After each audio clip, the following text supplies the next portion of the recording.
thank you, Dean Manning, Dean Ball, and Dean Bork, for this rare and distinguished honor, and congratulations to the class of 2023. What an incredible day, le dénouement of an impressive academic journey. Congratulations as well to parents, partners, and family members of all the students here today. I can only imagine the pride and joy you must have to see your loved ones graduate from what I understand is the best law school in the country. To the graduating cohort, I consider it a privilege to have been asked to speak to you as you are about to unleash yourself on the world. This moment conjures up the exciting image of a high diver poised to leap into the void. As you know, I am not a lawyer. I can't even say that I have played one on the screen. So, why am I here? Why have I been asked to deliver the keynote speech to you on this pivotal day in your lives, as you dive headfirst into a presumably bright but unpredictable future? Well, maybe the reason I'm here is because I happen to have some experience leaping off high perches into scary voids. So do allow me to offer some simple pointers that I've picked up along the way in my career full of leaps and dives. How to survive the fall in 3 easy steps by Michelle Yeoh. The first one is pretty obvious, but not always easy. Stay loose. My journey from Malaysia, Ipoh, Malaysia, to the Academy Awards stage began with my first love, which was not acting, but dance. I knew at a very young age that my gift was to communicate through movement. In my studies, I found freedom in discipline and focus. I trained tirelessly day and night, drilling my body in every aspect of the craft. More importantly, I trained my mind to be still, to silence the whispers of self-doubt. Dance was my safe place, my inevitable future, and my undeniable path. So I enrolled in a ballet school in England and began living my dream.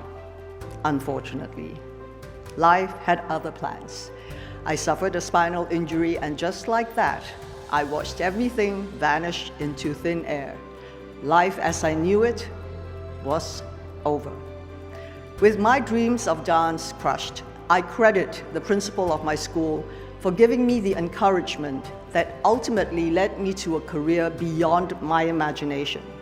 It was she who encouraged me to stay loose about my future. When falling, the tendency is to tighten up to brace for impact. But in truth, the safest thing one can do is remain calm, even curious about the shifting world around you. After graduating with a degree in creative arts, I returned home more open to other possibilities outside the box. With this awareness came the freedom to make choices I might not have otherwise been able to. This opened the door to doing a commercial in Hong Kong, then to acting roles and the start of my life in film. Which leads me to my second piece of advice. Know your limits. Although understanding what you can do is essential, understanding what you can't do is pretty important too. This works on 2 levels, both internally and externally. Internally, knowing your limits keep you humble, motivated, and focused on a goal to point your finger toward. Externally, knowing the limits that are set for you by others give you a place to point a different finger. I am talking about the middle one. In other words, limitations set by yourself give you boundaries to respect, but limitations set by others give you boundaries to bust through. As a young woman trying to break into film in Hong Kong, I was confronted with limitations at every turn. Initially cast in stereotypical roles, the demure, docile damsel in distress, I soon realized that what I wanted to play were the action roles, the heroes. Of course, these were then reserved exclusively for men, but I could see that their fight sequences were highly choreographed, and I knew in my bones that my dance training would allow me to excel at them if only I were given the chance. So I went to my producer and said, I did say please, I want an action role. I was prepared to do everything the men were doing, the choreography, the stunts, taking the blows, the wire work, all of it. What? Like it's hard?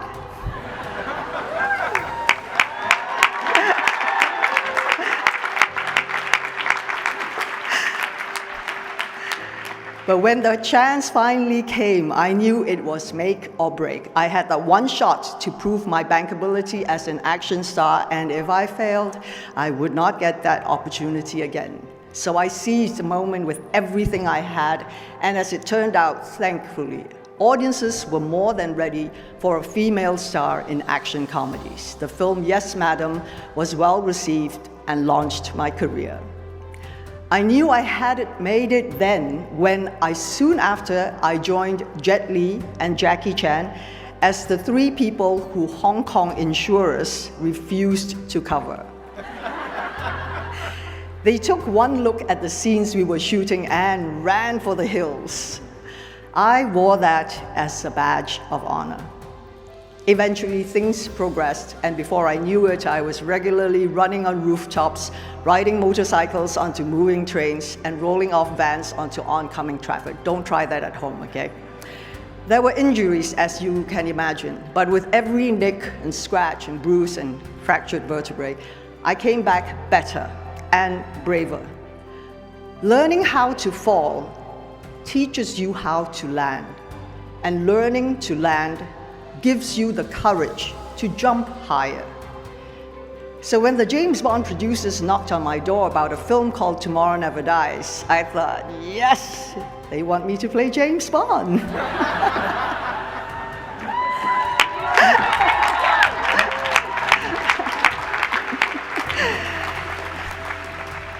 I was fortunate that the producers Barbara Broccoli and Michael G. Wilson had a substantial role in mine in the character of Wei Lin, a formidable agent who was always one step off her adversaries and equal to Bond. Many regard that character as instrumental in modernizing the franchise and its retrograde portrayals of women. So thank you, Barbara and Michael. Although offers came in after the Bond movie, I waited 2 years for the proper role, rejecting scripts that lacked nuance or depth in their character. Honestly, there were times I had doubts as to whether I was doing the right thing in waiting. After all, actors want to act. However, I knew I would not be happy unless I continued to seek out roles that allowed me and like-minded creatives to dig deeper and reflect three-dimensional humanity on stage. And that was Crouching Tiger, Hidden Dragon.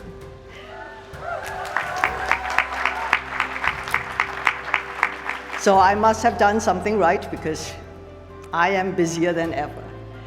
These examples illustrate the importance of limitations because our limitations become our challenges, and there is nothing like a challenge to keep you working, striving, and pushing for more. Every demeaning role I was offered, every rejection I was handed, and every time someone underestimated me, I found energy and renewed motivation. This brings me to the third and final tip. Find your people. Life is not always a zero-sum game. For every winner, there doesn't have to be a loser. In fact, most success stories are less about competition and more about collaboration. The truth is, I could not have done any of this alone. My achievements are the results of those around me who offered and continue to offer support and belief. There are times where, as much as I don't want to let myself down, I don't want to let them down even more. My definition of community is vast, including my family, loved ones, and friends. But it also includes the other actors, directors, producers, stunt people, film crews, dancers, musicians, and artists with whom I've crossed paths.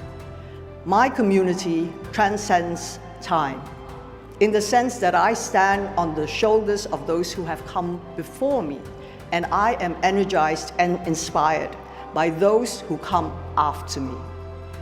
My community extends beyond people I know personally, which is why representation matters, and why diversity on and off the screen have been a major priority for me, particularly for women and particularly in lead roles.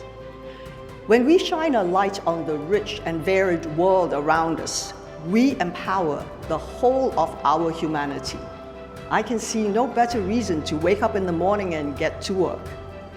Lastly, my community is not limited to the film industry.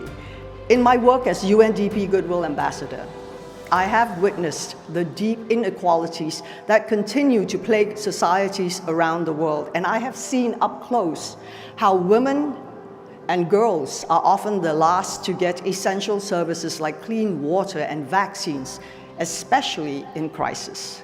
For this reason, I have committed myself in walking in lockstep with their struggle. The prerequisite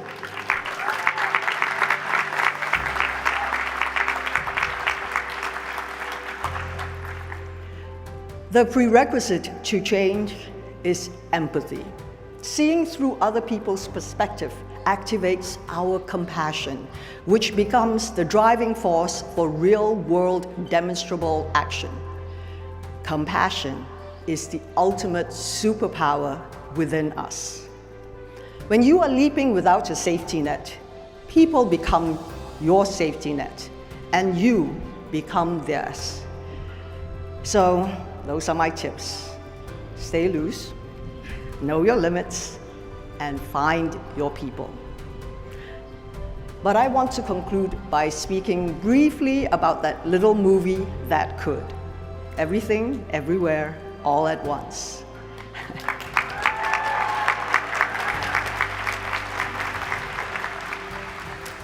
This was a film that in many ways brings together all the insights I have shared with you today. It defied genre, playing loose with free expectations and defying categorization. It flouted limitation by taking a smaller budget and turning it into an international phenomenon. And it brought together a community of creative and talented individuals working with a common passion to tell a universal human story. This was wow, I'm creating waves as I can see. This was a movie made entirely with love that was in many ways the culmination of my life's work. And the reverberations of that love continue to be felt as Everything Everywhere All at Once has caused a tectonic shift in the industry, opening the door to more independent efforts and greater Asian representation.